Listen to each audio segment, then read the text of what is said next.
Yung kakakain mo pa lang, pero gutom ka na. Well, habang nag-scroll ako dito sa Facebook, meron akong nakita na recipe na 2 ingredients lang. Makakagawa ka na daw ng banana pancake. Natin malalaman kung hindi natin susubukan. Perfect timing kasi meron ako ditong saging na magre-retire na. So, ang ginawa ko, nilatan ko itong mga saging. Pagkatapos, dudurugin lang natin ng pinong-pino. Tsaka, feeling ko kulang sa akin yun. Kaya nagdagdag pa ako ng saging kasi gusto ko tumaas ulit yung sugar ko.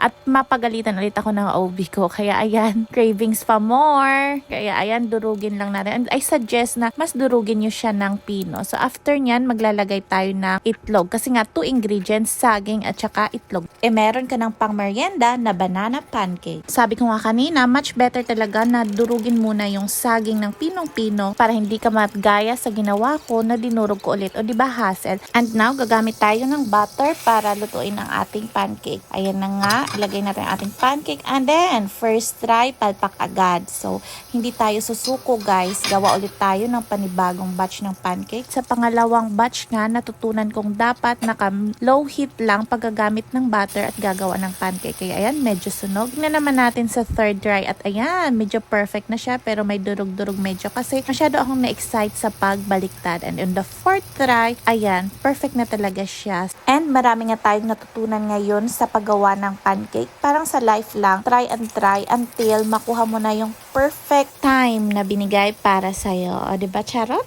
Pasensya na kayo at naging madrama na itong ating pancake. So, ayan na nga, lilinisan natin ang ating kawali kasi kanina nga meron mga sunog-sunog akong ginawa sa buhay.